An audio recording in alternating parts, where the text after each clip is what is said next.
como siempre, con nuestra mesa para revisar los temas de la semana, los temas que ocuparon la agenda pública. Y saludo para ello a mis tres compañeros, a Claudio Flores. ¿Cómo estás, Claudio? Muy buenos días. Buenos días, Mario. Un placer estar aquí en la mesa, saludándolos desde Oaxaca. Muy bien. Javier Tejado, ¿cómo estás, Javier? Mario, buen día a ti, buen día al auditorio. Rafael Cardona, ¿cómo te va? Muy buenos días. Muy buenos días, tengan todos ustedes. Muchas gracias. Oye, pues ya hemos dicho aquí que a veces la mañanera no es una mesa o un espacio con un atril, sino es un ring de box. Y vaya que esta semana tuvimos un escenario bastante marcado por los adjetivos, por las descalificaciones, por los conflictos. Y yo empezaría, Javier, si te parece contigo, con uno de los frentes, el de los gobernadores, que no solamente ya tomaron ahora sí formalmente distancia del tema CONAGO, sino que empiezan a haber enfrentamientos más de mayor nivel, digamos, como lo que está pasando concretamente en Chihuahua, con esta disputa por el agua, un conflicto que tiene que ver la relación Federación-Estados, pero también con la Guardia Nacional y el Ejército, que termina en medio de ese escenario con una persona muerta. Cuéntanos, ¿cómo viste este tema en la semana? Pues mira, Mario, son dos narraciones distintas. El gobierno federal, la CONAGO y el mismo presidente de la República han utilizado dos mañaneras para criticar a lo que pasa en Chihuahua. Ven que Javier Corral hizo dos movimientos casi juntos. Uno, la Alianza Federalista de 10 gobernadores que dejan la CONAGO, y un día después, día y medio después, también este movimiento de decenas de miles de personas por cuidar el agua de Chihuahua y evitar salir a Estados Unidos. El gobierno federal dice que están dando la cuota que le toca a Estados Unidos de 1944. La gente de Chihuahua y la narrativa que ha permanecido en Chihuahua es que ya se les dio esa agua, que alrededor de la presa hay módulos que miden lo que sea de Estados Unidos y que el gobierno federal lleva las cuentas mal y que está poniendo en riesgo la vida, la agricultura y el ganado de buena parte de Chihuahua para el año entrante. El tema ha escalado, creo que el gobierno federal ha hecho una labor mala interlocución, porque ha mandado a negociar a las que es figura pública. ¿Sí? ¿Cómo negocias tú con la Guardia Nacional ahí de por medio? Pues por eso ya hay muertos, ya hay golpeteos. ¿Dónde está la CONAGUA? ¿Dónde está Gobernación? En fin, claramente ves que el presidente no tiene operadores para esto y que todo le llega y le reviente las mañaneras. Estas mañaneras de esta semana, aparte, han mostrado un presidente enojado en el tema de los medios, en el tema de intelectuales, en el tema de Chihuahua, y desde luego, pues está en duda si las mañaneras se pueden dar en todo el país, particularmente en Coahuila y Hidalgo, por esa disputa que hay entre el INE y el tribunal que se viene dando, y también veremos qué pasa con el grito, ¿no? Si dan o no el grito en todo el país con elecciones.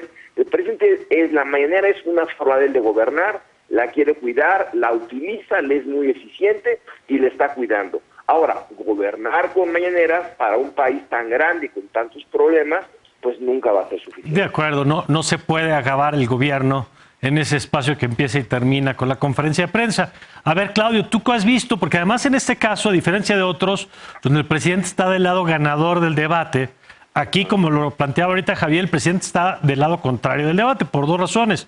Por el tema de entregar el agua a Estados Unidos, así sea por un acuerdo, y dos, por la negación de la historia democrática local, porque Chihuahua se le puede regatear mucho y a los gobiernos que estuvieron, puede decir si fueron buenos o malos, pero nadie puede negar la lucha que tuvieron para tener las primeras alternancias en el país, a las que el presidente les dice, eso no contó porque era la misma corrupción, y parece que eso está acentuando un conflicto que ya hemos visto aquí, entre lo federal o lo que pasa en la mañanera y lo local y la identidad local.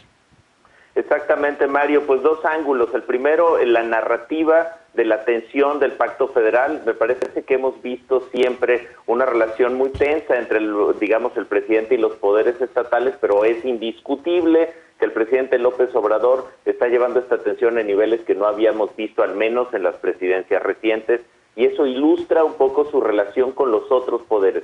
Creo que el presidente López Obrador en general no le gustan los otros poderes porque tiene que justamente negociar con ellos, generar consensos, etcétera. Y el segundo ángulo que es muy relevante es esta carta, este comunicado que generan estos 9 gobernadores, y pues ahí también evidentemente se suma incluso con un tuit Javier Corral, el término descalificaciones políticas a falta de argumentos técnicos, primer asunto, es decir, no me das argumentos técnicos, no me das, digamos, evidencias, sino me das descalificaciones. Lo que dice Javier de llegar con el tolete por delante, llegar con la Guardia Nacional por delante. Y el segundo elemento que también se comunica en este comunicado, valga la redundancia, de los gobernadores, es, dice, estigmatizar y descalificar toda participación política que defienda derechos sociales que no sean de su partido.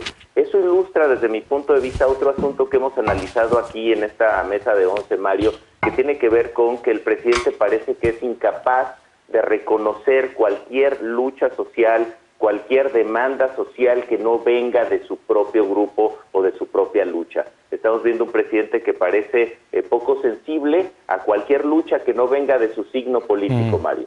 Y que además hay que recordar que la legitimidad es la misma. Es decir, los gobernadores también provienen del voto, como el presidente proviene del voto. Rafael, ¿cómo has visto este tema?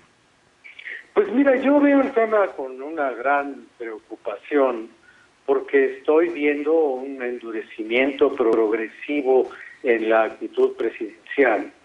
Y yo creo que estamos metidos, podríamos hacer una paráfrasis con aquella vieja frase de un artista comunista mexicano que fue David Alfaro Siqueiros, casualmente chihuahuense, que decía: no hay más ruta que la nuestra. Él lo decía en materia de arte público. Y bueno, el gobierno de la República no acepta que haya otra forma de actuar en política ni de pensar en política. Por eso niega la crítica, por eso niega la historia y por eso niega hasta las evidencias. Cuando, por ejemplo, se le han dicho cosas que ocurrieron realmente, y él dice: no, nunca hicieron nada, siempre fue el disimulo, siempre fue la complicidad. Entonces yo creo que lo que estamos viendo es una política unipersonal que tiene el efecto fundamental del absolutismo. Solamente hay una voz y solamente hay un pensamiento. Y todo lo que no se ajuste a eso es la intención de abonar para la recuperación de un pasado maldito, de un pasado prohibido.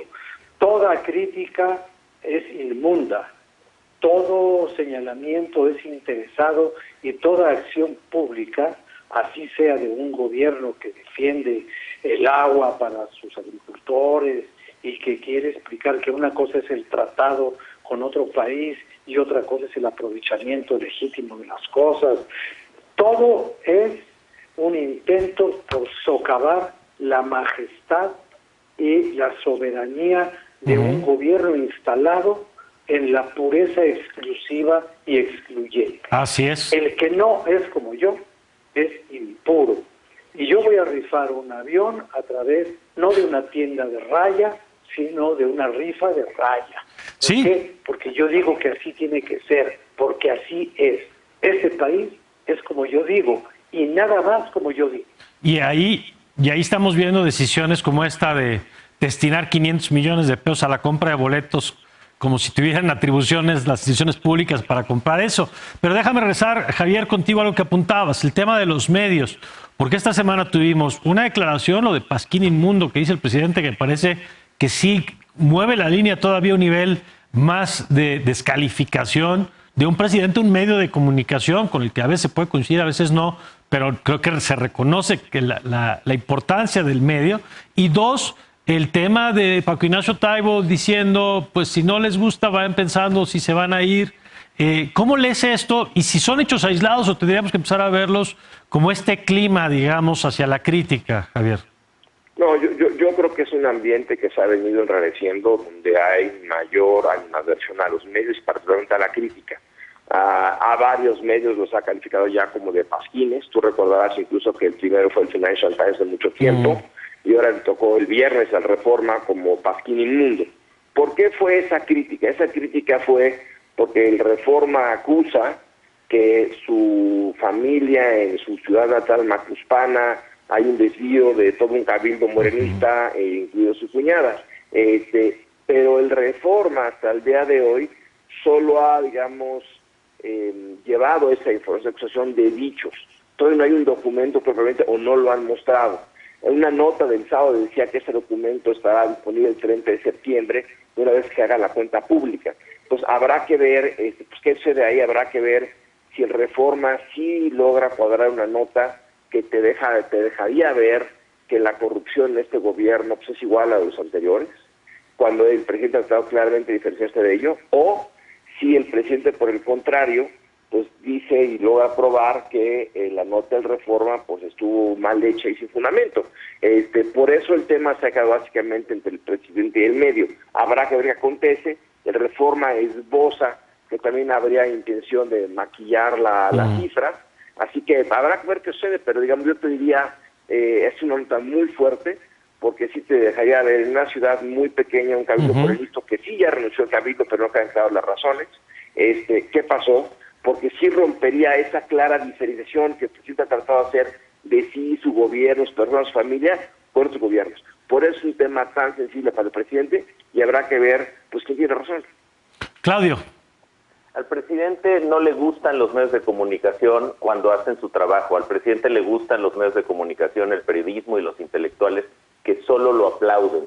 En ese sentido es terrible, esto parece una especie de competencia por ver quién dice la mayor contradicción con la plataforma ideológica y con la historia incluso del propio presidente y del movimiento de Morena. Me parece que el dicho de Paco Ignacio Taibo, heredero de justamente un proceso de exilio, me parece que ilustra claramente al indicarle esta sugerencia, diría yo, de exiliarse a dos intelectuales que critican al gobierno y que critican al presidente como tienen que hacerlo, porque esa es un poco la función de un intelectual crítico. Me parece que ilustra las profundas contradicciones de este gobierno con su propia historia y con su propia plataforma ideológica. Y eso finalmente lo que conduce es al descrédito y conduce a, digamos, perder la esencia de la lucha que en su momento impulsaba Morena, Mario, Rafael, Javier. ¿Qué hubiera hecho este partido y este presidente si un presidente como Enrique Peña Nieto, Felipe Calderón se hubieran expresado así? Sí, claro. No habríamos reaccionado, me parece igual, tanto una descalificación con un medio como esta amenaza de si no les gusta, váyanse, que hay que decirlo, viene de alguien que ocupa una función pública, es decir, no podemos separar a la persona del cargo, viene con el paquete cuando se asume la responsabilidad. Rafael. Mira, yo creo que el asunto de Taibo uno podría creer que es producto exclusivamente del mal sentido del humor que ha tenido toda la vida Paco Ignacio.